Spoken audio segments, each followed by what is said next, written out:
Hi everyone, welcome back to Demand Decoded, joined again by Phil as usual in the studio, but it's not just us today. As you'll see, we're excited to be joined by Kyle Denhoff, who's Senior Director of Marketing for B2B Media at HubSpot, to cover what content marketing beyond blog posts actually looks like and how to transform into a B2B media company.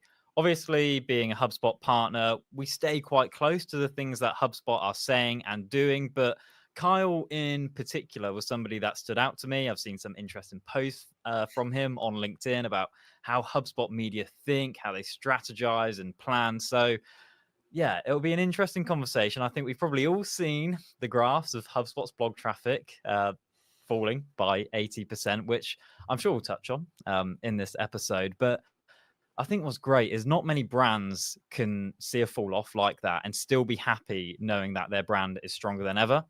And lots of this is down to the B2B media engine that HubSpot have been able to create. And as somebody that's been at HubSpot for over 6 years now, Kyle, with 3 of those in B2B media, I think we can learn a lot from you about how you and HubSpot have become an absolute powerhouse in the B2B media world, and just, the lessons we can all learn from that. So great to have you here, Kyle. And yeah, thanks for joining us. Yeah, thanks for having me. Appreciate the intro. This podcast is brought to you by Blend. We're a B2B website and demand generation agency. We work with ambitious businesses just like yours to create and execute effective demand generation strategies that drive pipeline for your business. We also recognize that your website is the most important asset you have in marketing. So we specialize in building scalable websites on HubSpot that convert the demand that you've created. If you want to find out more about our services and see real results that we've generated for businesses, visit blendb2b.com. Yeah, thank you so much for coming along. It's great to have a guest, first and foremost, may I say. Love having a guest on Demand Decoded. But, I've often thought and frequently said to people that we work with that looking closely at what HubSpot does when it comes to B2B marketing is really a bit of a cheat code for B2B marketers. There's often a lot that can be taken away from how it approaches the changing landscape, buyer behavior, and aligns marketing to its growth, as long as you seek to understand the why behind the what is taking place. So, yeah, this is a fascinating conversation for sure, because there is so much that over the years I've taken away from HubSpot's approach to things and got really phenomenal results when I've been able to adapt it to our own business or to that of our clients. So, yeah, good to have you here today, Carl. Thanks. Yeah, thanks for having me. And I appreciate the kind words. I share the sentiment. Like early in my career, I was working at an agency, and I read the HubSpot marketing blog every day to make sure that I was staying up to date on things. So hopefully, we can share some new stuff that we're working on, and people will have something to take away. Really cool. Love it. Love it. If you are joining us live, do feel free, as usual, to ask any questions in the comments section on LinkedIn. We can bring those up, ask those to Kyle. Obviously, if you're listening to the podcast on demand, you won't be able to do that. Make sure you're at the next live so you don't miss out. So, Kyle, it'd be great to just have a quick overview of your responsibilities at HubSpot. Just kind of, frame things for the audience on what your kind of day-to-day is and what you look after. Yeah, of course. So I'm a part of the HubSpot media team. And I think, at most companies, you would call that your content marketing team. But a couple of years ago, HubSpot had made the acquisition of the Hustle media company, which was the Hustle newsletter, My First Million, and the Trends community. And we brought that together with our content marketing team, and we developed HubSpot Media. And so we oversee a portfolio of blogs, newsletters, podcasts, YouTube channels to help our prospects and customers. My primary responsibility is kind of the business side of it, meaning how do we grow each of those media products, and then how do we convert those audiences into demand for the business. So my peers are more the video producers, the editors, the writers, the folks who are making our great content. And my team's working with them on, how do we get more eyeballs on this, and then how do we get folks to convert and become HubSpot customers. So we've built out our team to really figure figure out how do we grow each of these different channels, right? How do you grow a blog versus how do you grow a podcast? And there's folks on my team who are specialists in those areas to build those audiences. And so our focus is really audience development, which is a term from the media world that I think starting to make its way into B2B marketing. Fascinating. I'd love to know, like, how big is the HubSpot media team now? Because I imagine, Yeah. like, we all know there used to be and probably still is a big content team and lots of writers and things like that at HubSpot. But Sure. the media side that you're working in now, like, what is the scale? Yeah, that it's a fair question. I think the first thing is folks have to remember that just HubSpot has grown, right? So our product portfolio is much larger. We have our CRM platform, Marketing Hub, Sales Hub, Service Hub, Ops Hub, our CMS and content solutions. And so we've actually had to build content teams for each vertical and for each audience. And so HubSpot Media, like the whole department, I think is over 50 folks at this point. But those teams are not necessarily focused on one audience or one strategy. We have very small groups who are focusing on, the marketing audience and the content we make for them. I think while 50 is considerable, it's probably still smaller than some might have been expecting to hear. So I think it just goes to show what a well-directed, focused team of people can achieve and produce. So hopefully we'll get some insights into how they go about that as we go through. But yeah, 50 people. Okay. Yeah, I mean, I thought it'd be more, actually. So, Yeah, I was expecting you to say like a couple of hundred potentially, because I think we all see like the volume and the cadence of like media from HubSpot. And we think like, wow, the team behind the scenes must be absolutely massive and crushing it. So yeah, it's fascinating to hear. I think just to kind of get the ball rolling and take the conversation into broader context, it'd be great to hear from your perspective around the evolution of content marketing. Like you spoke about how HubSpot's team was content marketing, well, how it would be perceived as content marketing, but it's now B2B media. And what your thoughts are really on the evolution of content and B2B media, where things were, where they are now, where we might be going. Yeah. Big question. Timely question though. We were recently working on like an internal paper and doc about this because I think at the end of the day, it comes down to like we're all marketers, which means we need to bring products and services to market and ultimately create customers from that. And so it's still content marketing, but we have to figure out like where our audience is spending their time. And so I think that's the biggest shift is, over the last couple of years, marketers had a playbook of like, okay, these are my channel growth strategies. I'm going to optimize for these very specific channels. But we've noticed over the last couple of years that audiences don't operate that way anymore, right? And you probably see this in your own media consumption habits. You may pull up Spotify one day to listen to a podcast. You may go to YouTube the next day to learn how to do something. You might go to Google, even though I haven't gone to Google many times over the last couple of weeks because of the AI tools that are available. And you're seeing this shift. So if you look at like to your question around like the macro view, Substack has over 20 million paid subscribers, which shows that like independent newsletters are getting much bigger. YouTube, everyone knows it's the second largest search engine, but Nielsen reported that it's the number 2 streaming platform in the US, just behind Disney. And so just consumption is changing when it comes to content. And so for us, we said, well, we need to look at what the market's doing. It's not about our strategies. It's about what are our prospects and customers doing? What are they most interested in? And can we design a program that best fits them? And so we tend to do a lot of market research, talk to our customers, understand what their interests are, and then build these content programs to help them do it.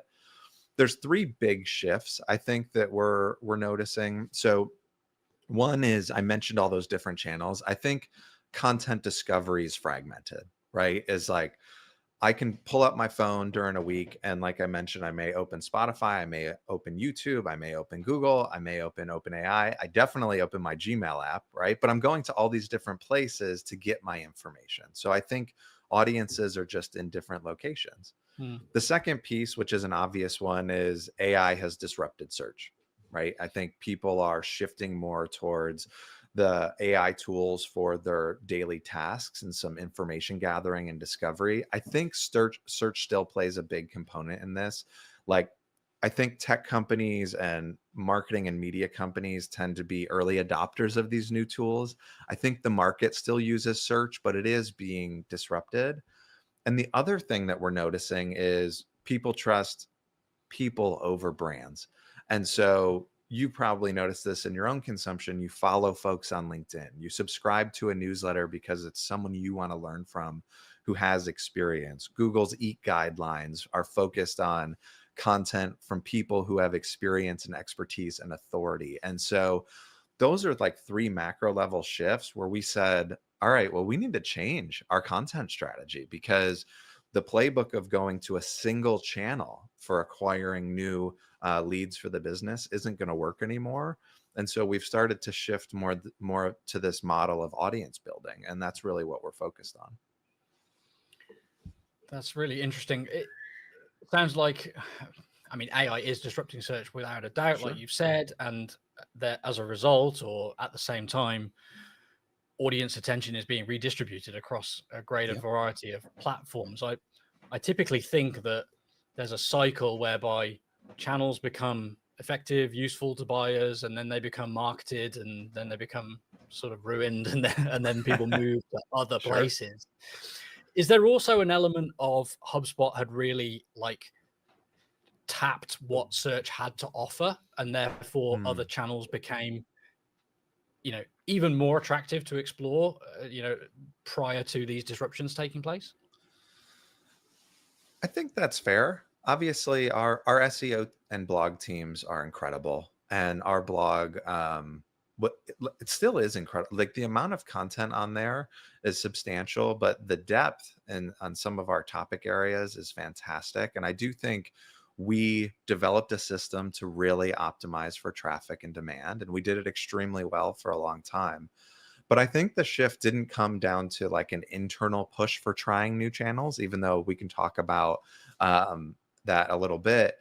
It really came down to the audience shift. Like, what is the market doing? And if the market is changing and your prospects are changing, you as a business have to change. And so we saw more of these signals happening. And we created a team to figure out, okay, well, what's the new model look like? And so that's what we've been starting to build out. I still think search and blogs play a critical role in your content strategy. It's just not the only source of information and demand anymore. And so you have to figure out, like, how do I develop this model for discovery and then demand capture? And that's what we're working on. So I think it's fair to say, yes, we wanted to expand beyond search and the blog, but it really was a reaction to what we saw prospects doing. Yeah, I do want to get on to the viral graphs that we've all seen, Sure. that 80% drop. But in a moment, I think what I'd love to dive into a little bit deeper is that market research side of things, because I think one thing we were talking about that gets us is like, why are HubSpot always first? Like HubSpot are first to everything. It's like you look like 2 or 3 years down the line, it's like, oh, HubSpot are doing that like 2 or 3 years ago, and it's like, wow, they were first again. What do you guys do to understand the market so well, and in order to adapt all of your strategies, like content diversification, like lean into what people want so early? Sure. So I think there's a couple things. One is culturally, our leadership encourages it, right? Like I know, Kip and Kieran have their own podcast, Marketing Against the Grain, where they're always talking about what's next, the next 6 months, the next 12 months, the next 24 months. Culturally, our leadership is invested in trying to figure out what's next, because I think we just firmly believe that you have to disrupt yourself to grow. And so internally, there's some systems around like, how do we do that, right? Because you don't want to change all the time. You want to make sure you find things that work and continue to invest in them. We go through a planning cycle every fall, which is pretty intensive, where we look at all of our programs, what's working, what's not working, and we encourage our marketing leaders, managers, and directors to do market research, to talk to customers and tell us, where are things going? Where do you think we should be investing? And we kind of have these frameworks around stop, start, continue, and figure out like, what does next year look like? And I just think that planning cadence and encouraging our leaders to do that helps us always stay ahead. We're not afraid to make changes. Come November, December, we may say, you know what, that program was fantastic this year, but it didn't drive as much impact as we were hoping. And some of those people could work on this thing that's really, really working for us. Like, let's make an adjustment.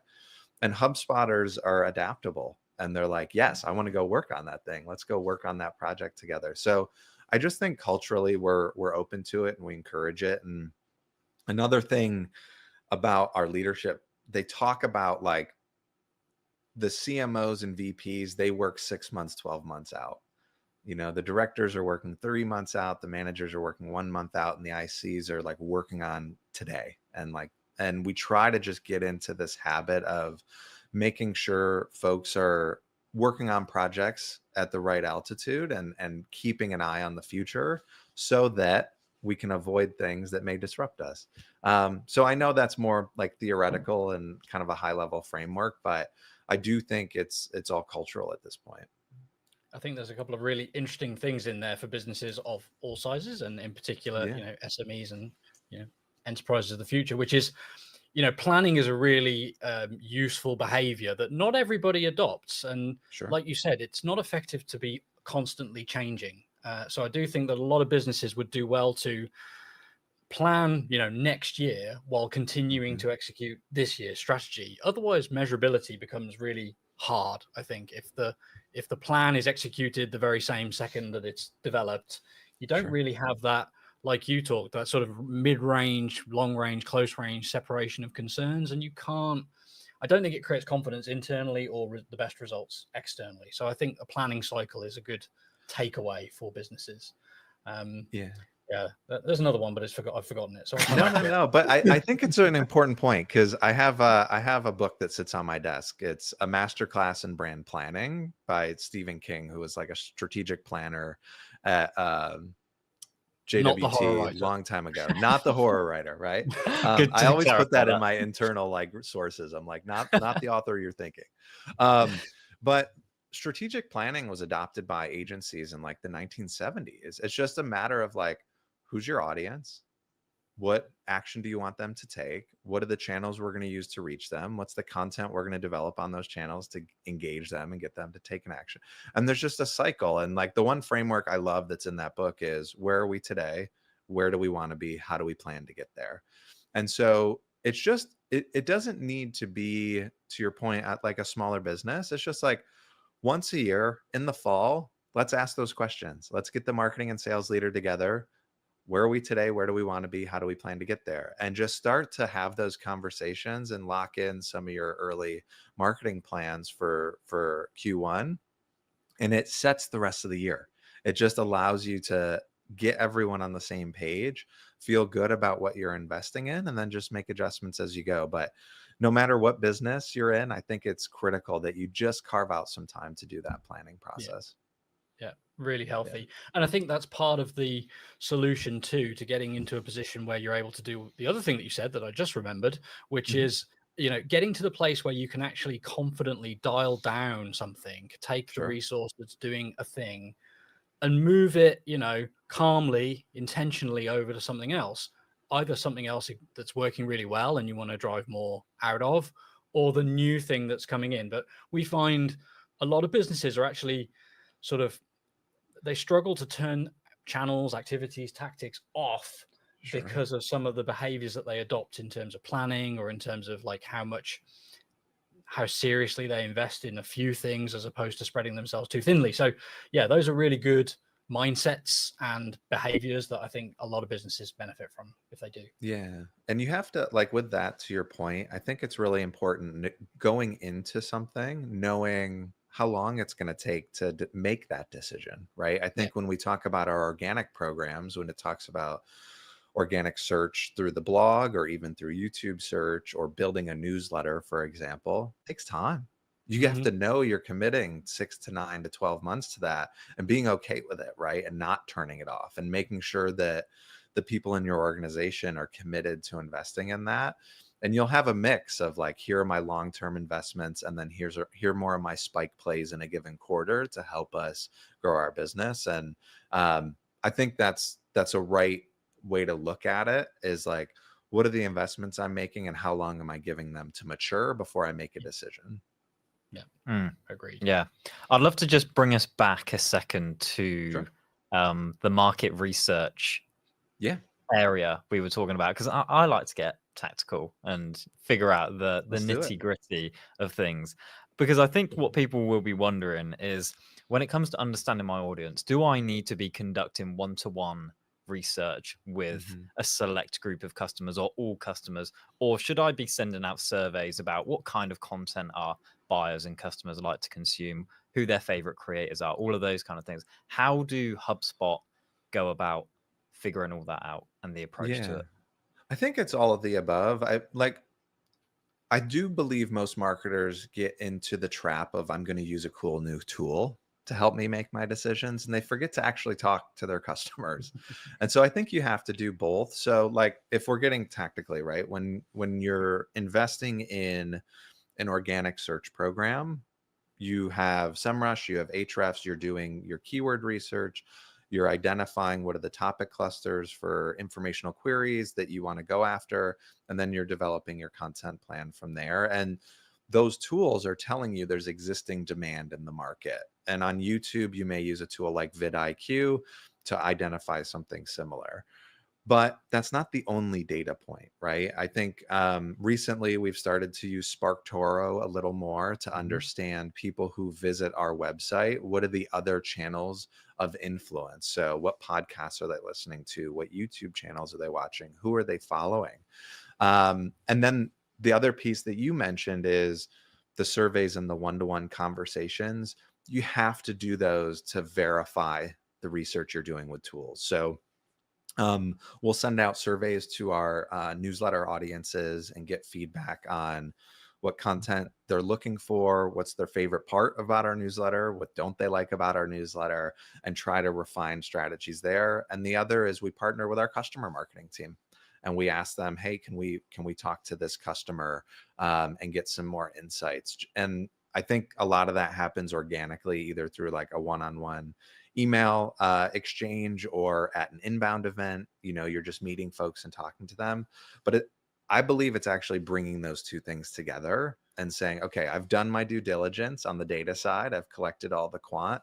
Now I need to go out and talk to my customers and prospects and figure out, can I validate that? And are there any insights I missed?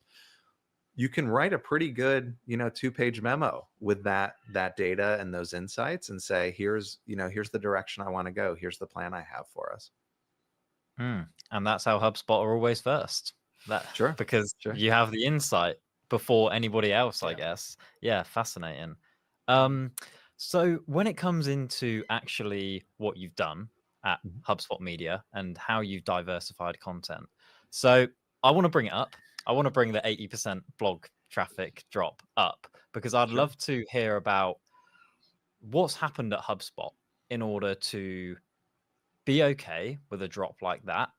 I suppose understand why, from your perspective, blog traffic has dropped off by 80%, but what you've been doing in the background in order to totally combat that, and the decisions that have been made to do that along the way.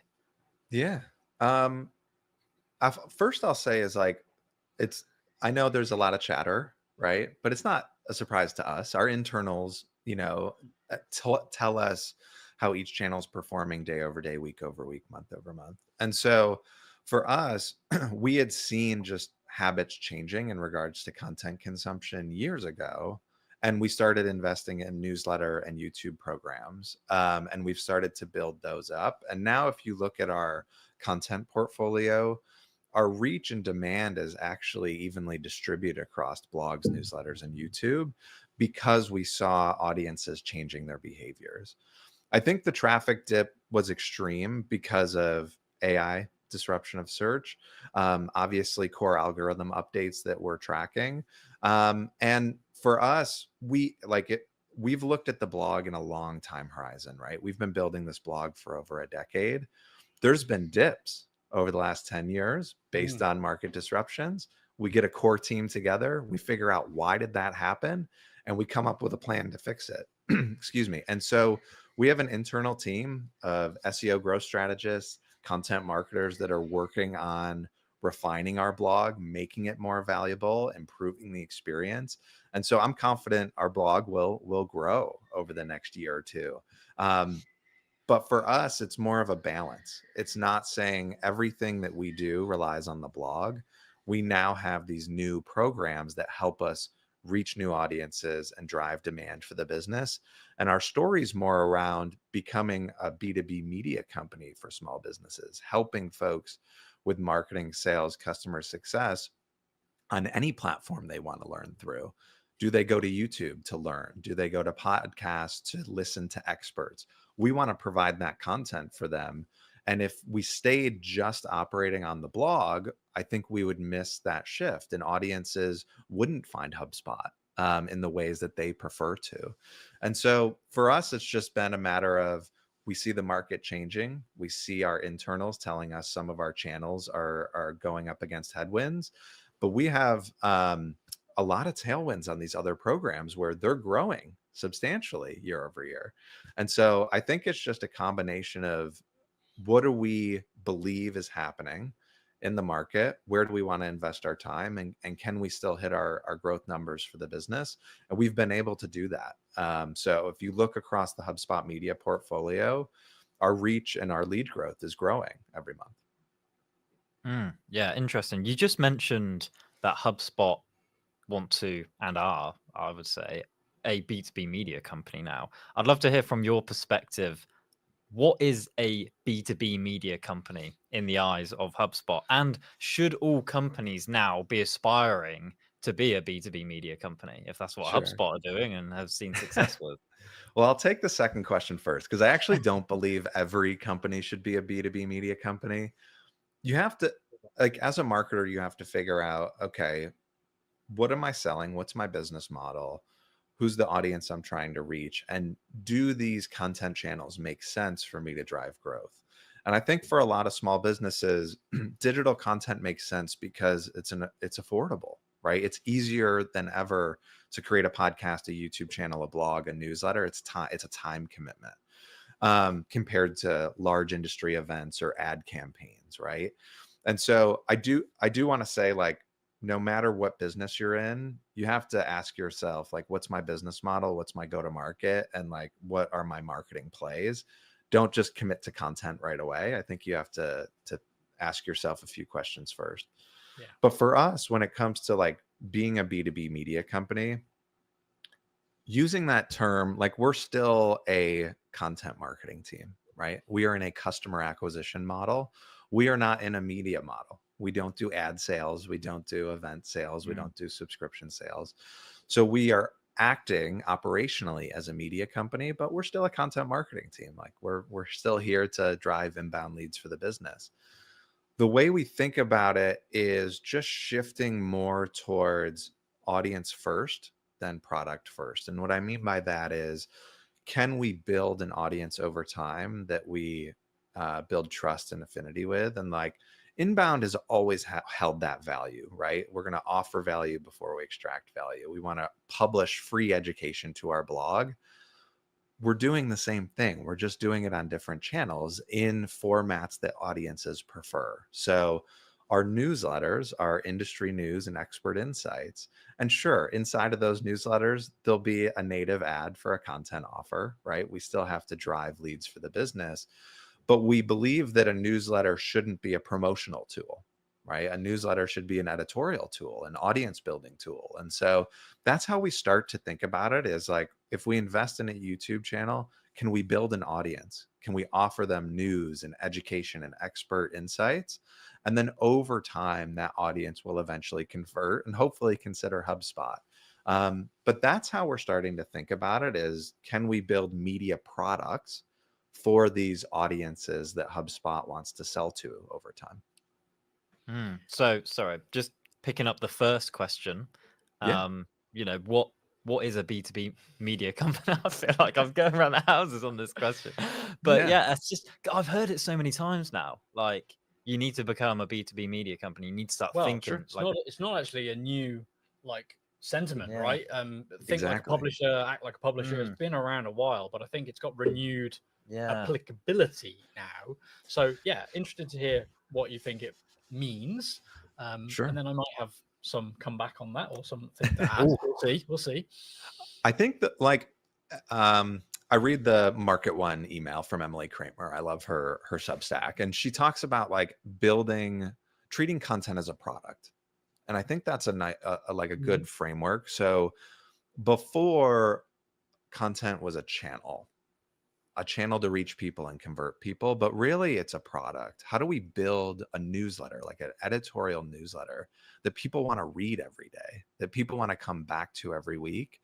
And like, what's the value we can provide them? And that's what I mean when I say audience building, right? I think if you think about some of our other traditional content marketing channels, search, or even like you're thinking about paid social, those are fleeting relationships. I found you in a Google search. I read something, I left. I saw you in my feed. I might have looked at it. I probably scrolled right past it and then I left. But when it comes to treating media as a product, you're building an audience. They're coming back every week. They look forward to it. Regardless of if you're showing up in their feed or showing up in their search results, they're seeking you out. They're seeking your product out. And I think that's the difference, is like B2B marketers can learn from media companies because they're great at building audience. They understand editorial angles. They understand how to write an attention grabbing headline. They understand how to provide an insight or value that wasn't really top of mind for the reader, right? It's something they pulled and offered unique perspective. Those are some of the lessons I think that we're starting to learn. Folks who are coming to work for HubSpot Media come from media companies, right? Like there's people on our YouTube team from Business Insider. There's people on our YouTube team from Vox. They understand storytelling and editorial angles and being able to build audience. And I think that's what we mean when we say B2B media company. You're in a different business model. You're still a content marketing team. I just think you can up level the content that you're putting out into the market by thinking that way. Yeah. Yeah. It's really interesting. I think it aligns with, you know, the way that the hustle, for example, is so very different from HubSpot's blog, in the sense that the content that's there, people will choose to consume regardless of need in the moment. You know, they're not searching for a solution to a specific problem or to achieve a specific outcome, but they go and consume the content out of pure interest in it. Yes. The benefit for you, as you said, is the creation of an audience, the presence in the mind share that gets you, the trust, the affinity, the reputation, and so on and so forth, which will sooner or later, you know, trickle down and produce tangible benefit in the form of the inbound leads that you're looking for, the pipeline that you're seeking to create. But it's a very different type of content with a different consumption model, which is a really bold move. Yeah, I think you just summed that up really nicely. I mean, tactically, right? When you're talking about the marketing and sales funnel, we still want to attract audiences, engage audiences, and convert audiences, right? That hasn't changed. But the attraction phase has changed. Like the way people consume media is different. The channels that they're using are different. So we have to think about, okay, top of funnel is really about audience building. Can we invest in better social content? Can we invest in more YouTube browse content that people, you know, happen upon and find based on recommendations? Are we investing in more podcasts? So those channels are driving people to our owned properties, our newsletters, our blogs, where the intent's higher, right? So like once you build an audience, then over time you introduce them to some of the down funnel content that you referred to, right? Your blogs, your product pages, your content offers, where their intent's high. But if you don't do the discovery piece, right? At this point, I do think the middle bottom of the funnel is being disrupted because people aren't going straight to the solution anymore. They're spending more time on YouTube and on Spotify and on social. And so that's how we're starting to think about it, is how do we build discovery strategies to then bring people into our, our list, our audience, and convert them from there. I don't know if you guys have kind of heard a similar thing, but when I've spoken to businesses and marketers about content and B2B media, I get some of them saying like, I don't really know what to say. Like our business doesn't really have much to say. Don't know if Sure. we really can tell the market anything unique or something that will excite them. How do you go about creating just huge amounts of content and providing Sure. like unique insight over and over and over again? And I don't know, creating those things that the audience doesn't even get bored of. Sure. I think there's a couple questions in there. One, like HubSpot, obviously we have a fantastic team and we have resources that allow us to do things at scale. But if let's like look at a small business. I have a really good friend. I started off in the agency world. We did inbound SEO content marketing for staffing and recruiting firms, like regional staffing and recruiting firms, right? And you're like, how could you tell interesting content about staffing and recruiting? But when you think about like finding jobs, it's all very local, right? It's like, how do I find a job in my local market? So a buddy of mine is the head of marketing over there. And every week he interviews an expert on staffing and recruiting. It may be a president from a staffing and recruiting firm. It may be a hiring manager. It may be someone who just got a job through one of their processes. He interviews them on Riverside, and then he cuts it up into content that he can package into his different channels. So he'll take that interview and he'll ask pointed questions to pull insights out. How do you do that? Can you tell me? Can you give me an example? Can you go deeper on that? And he's acting more as a journalist, right? He's like asking follow-up questions to go deep.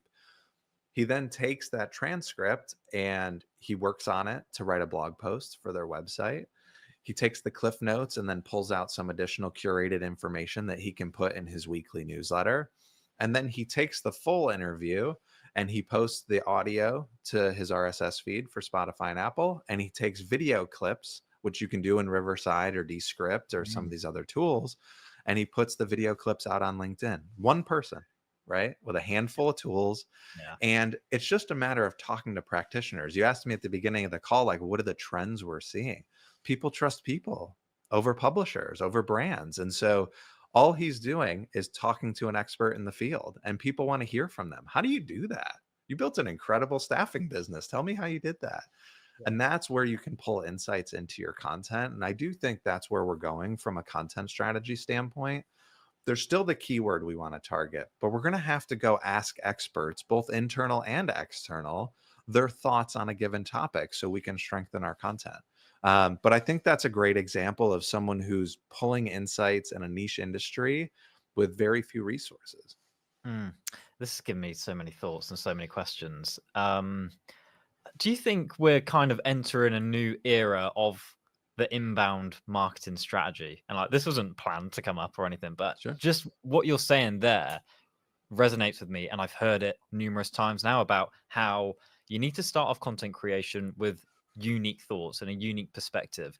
The best way to do that is by recording it, because then you are able to distribute those thoughts in many, many different formats and different Sure. mediums on different channels. Yeah. And I'm hearing it over and over again. And I'm thinking like, wow, is this like playing out as the evolution of the inbound playbook, which was once create some blog posts, create a pillar page, create a gated download offer off the back of that? Are we now seeing inbound like 2.0? 3.0, I reckon. But I'll Three, explain yeah, why. yeah. Okay. I think that's right. I mean, the motion is still the same. So we talked about it, like the values are still the same. I want to offer free news, free education, free insight to attract an audience. Like that hasn't changed. And we're still converting folks on similar offers. Now we're up leveling our offers. It's not always the PDF or the template anymore. So I think the motion's still the same as attract an audience, engage them with content, and convert them on something premium, like give them something of added value. So I don't think that changes, but I do think the requirements for good content are changing. right? Audiences are saying, I'm going to practitioners. I want to learn from somebody who does the job or solve the problem that I'm trying to solve. And you can't just offer, basic perspective on things anymore. Most of the time, ChatGPT can answer the question for them, right? So why would I come to your newsletter, listen to your podcast over just asking ChatGPT, right? That would be a question I may ask myself. And the answer is personal insight. Like, there are people who I want to hear from and that can give me something of value that I can't get from the search engine, from the AI tool. And so I do think just content development's changing and the quality bar is a little higher. Yeah. The approach you outlined is essentially a high impact playbook that we've seen work really well, and Sure. it has built-in efficiency, right? Economics that allows small teams to do a lot by Yeah. capturing content of the right kind in the right format at the start of the process, and you could repurpose that into all the necessary mediums that the today's buyer is going to resonate with. Their behavior shifted, the channels they use are shifted slightly later than the behavior, I think. But this is a way to get very quickly aligned to what they're looking for now. And Yep. we've seen incredible impact from that approach. Yeah, and I think that the thing you mentioned that's really important is, I think the interview, whether it's audio or video, the interview is helpful because it's long form.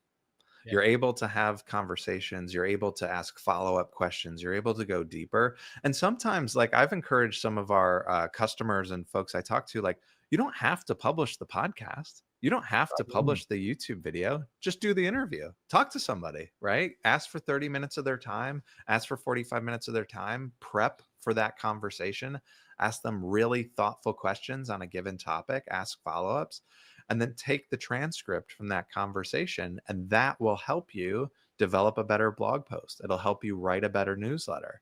And so, just from like a resourcing standpoint, I do think that's more of the playbook: is conduct the keyword research, understand where there's existing demand in your category, and then figure out, how do I make the best text-based content to attract an audience in my category? And from my opinion, the best way to do that is to talk to an expert.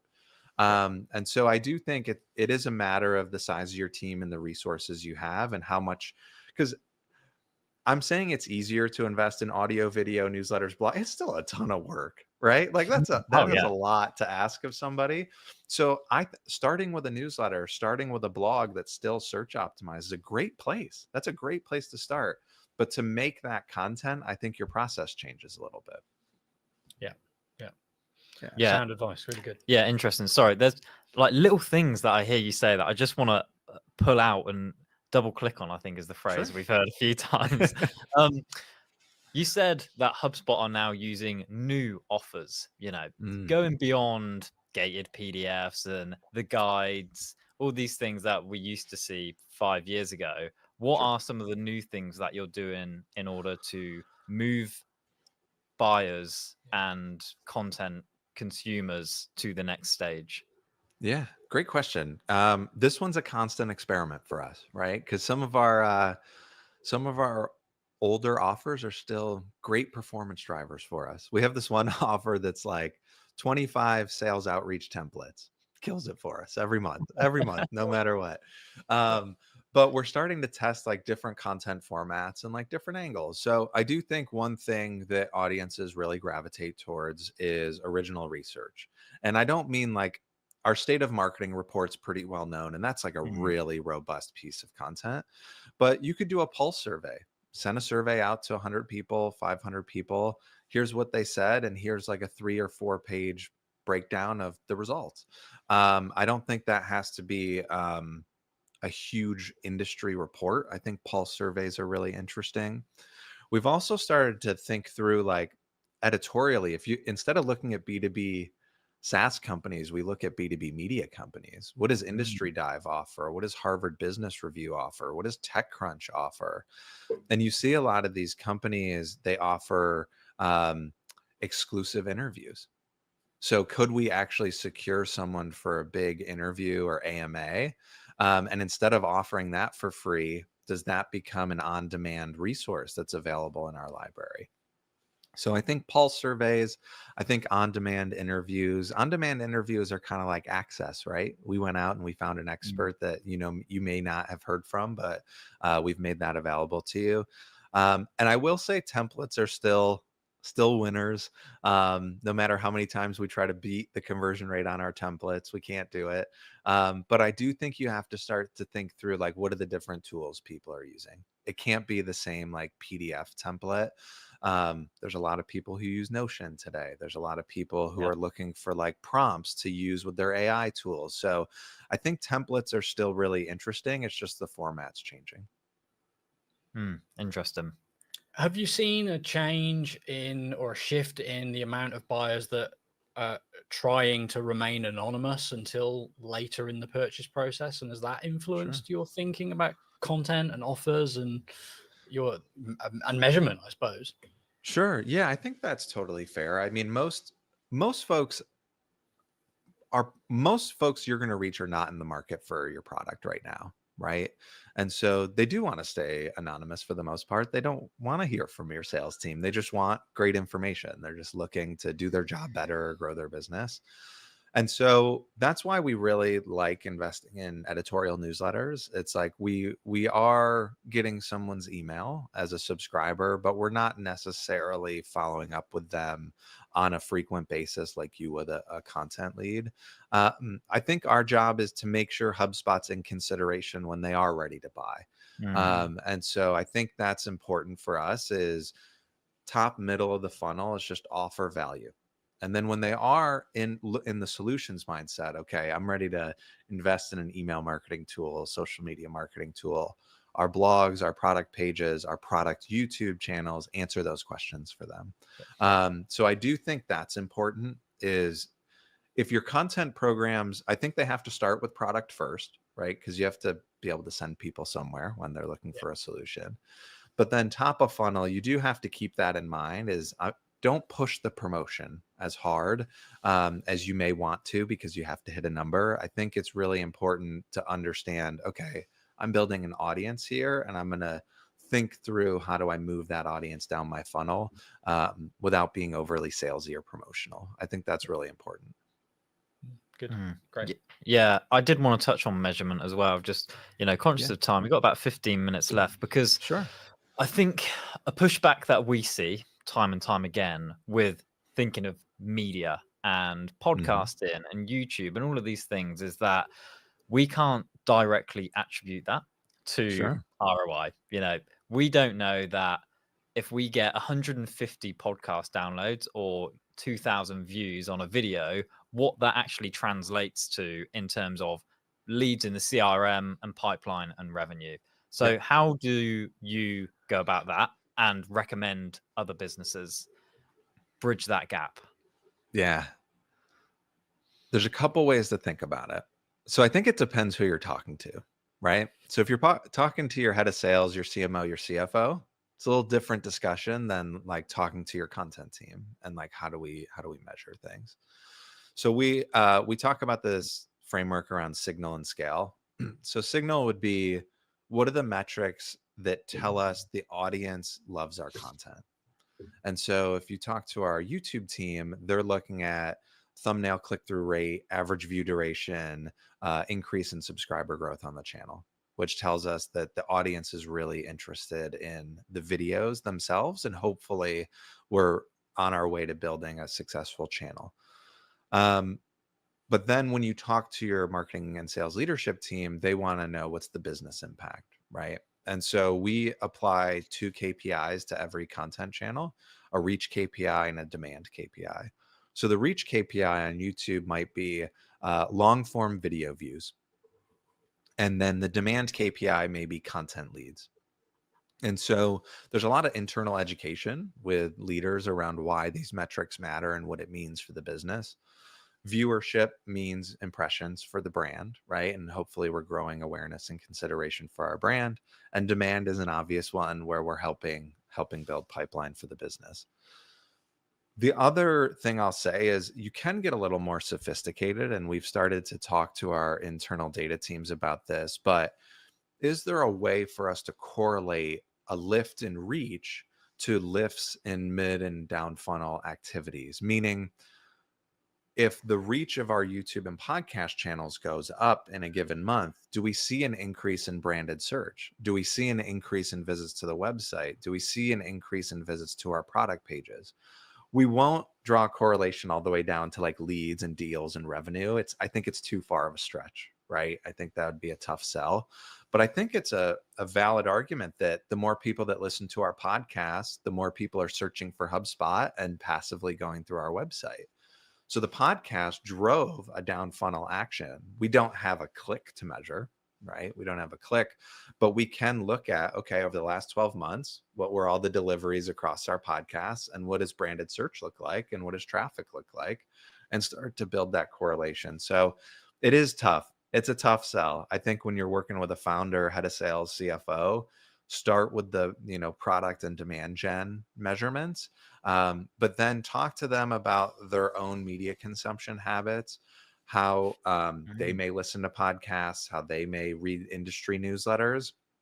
And then I frame it that way. Well, I wouldn't be able to reach you with a direct response ad if I didn't know who you were, but you come across my podcast and you spend time with me every week.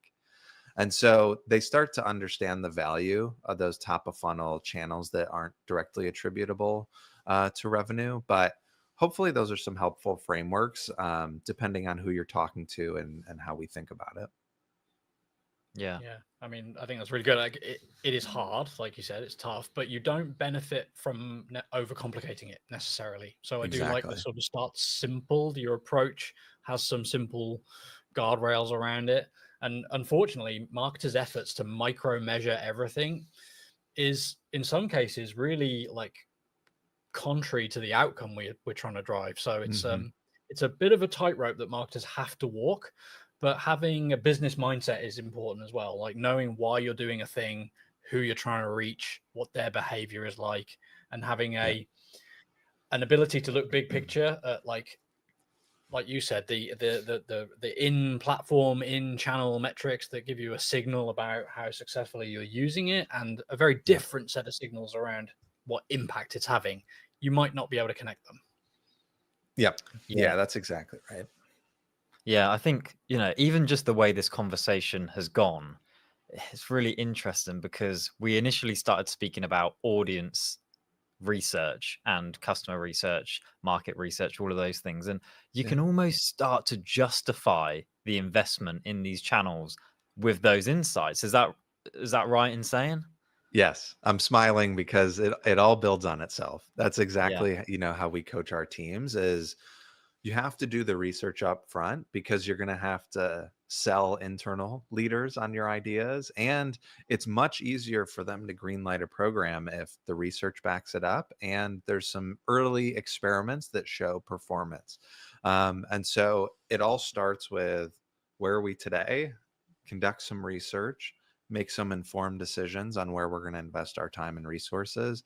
And like the other thing, just to go a little deeper on this, is like once you do that, get the reporting frameworks in place and make sure the people who influence your program are up to date on performance every month, right? So I think reporting frameworks are really important. So what's the reach KPI? What's the demand KPI? I'm making sure that I send an email to my VP at the end of every month. Here's what we did. Here was the reach impacts. Here was the demand impact. Here's where I'm focused on the next month. And once your internal stakeholders are more educated on what you're doing, it's going to be much easier for them to greenlight future projects because they're going to see the value. It's just a matter of consistently educating folks internally. I always talk to my managers. Internal comms is such an important skill. And so I think it's a matter of, can I do the research to back up my theories, and then can I measure performance to back up a continued investment? Yeah, it's interesting. I'd love to know, do HubSpot think about ROI from particular channels? Because I think we've heard it a few times, haven't we? Like, if we invest into this channel, like podcasting or YouTube, what can we expect in terms of return? Are you guys even thinking about that on that level? Yeah. So like internally, right, we can measure from someone who watched a YouTube video, clicked the link in the description, visited HubSpot.com, converted, and then eventually became a customer. We do have the infrastructure to do that. And so we, talked to our leadership team about directly attributed revenue to our media programs and our media products. At the same time, there's been trust built up internally with leaders around the value of media. And we don't necessarily have to come to them and say the podcast generated X in revenue for the business, right? They understand that podcasts are an influential channel. They understand that audiences could spend 45 minutes with us, which is way more valuable than a 15-second ad that they scroll past. And so there's a lot of internal education and trust. And I do think that's something every marketing leader has to build up in their toolkit is, okay, I can get in the room with the finance team and the sales team and show how I'm impacting revenue. That's critical. But I also need to be a storyteller, and I need folks to understand the value of these other investments that I'm making. And over time, I think the best companies will continue to invest in those things. Amazing.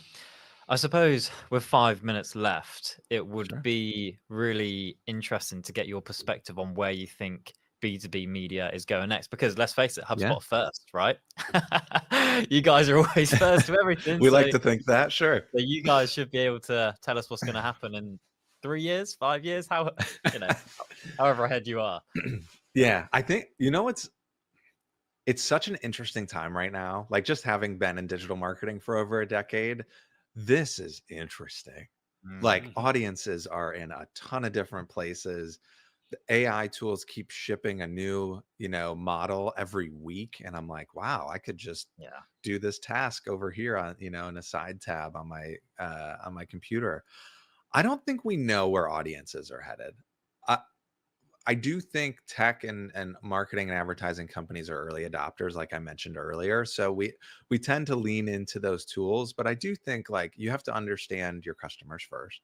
Where are they spending time, right? So it's not like I would never say to someone, you should start a podcast. Like, if your customers don't listen to podcasts, why would you ever start a podcast, right? Like, you have to actually do your research, talk to your customers.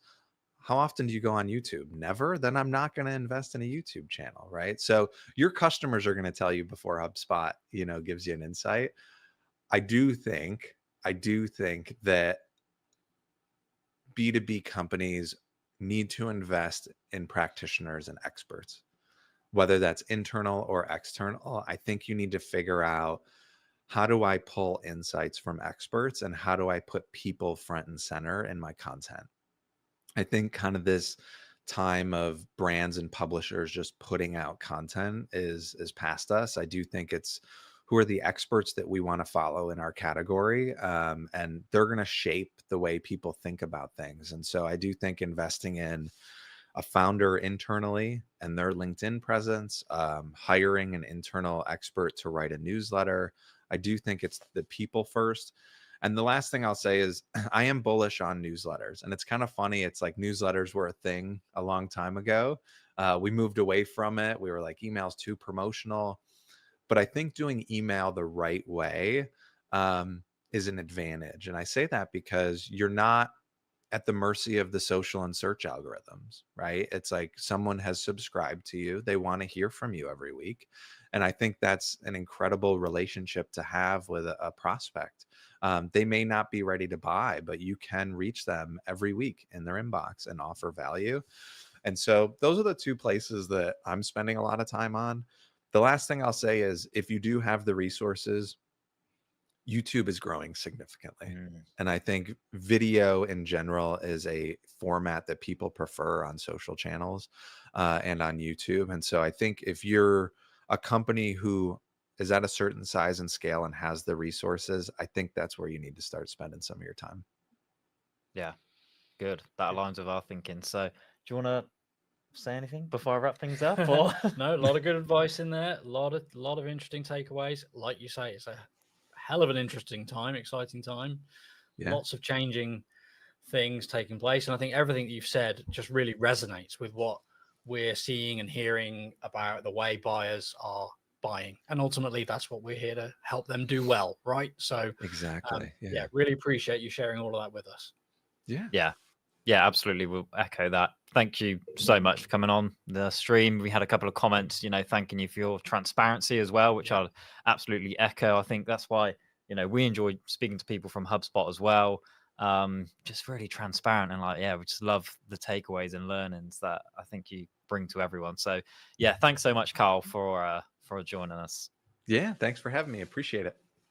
Cool. All right, let's wrap it up there. Hopefully you enjoyed this episode of Demand Decoded. Thanks for tuning in, and we'll see you next time. Bye, everyone.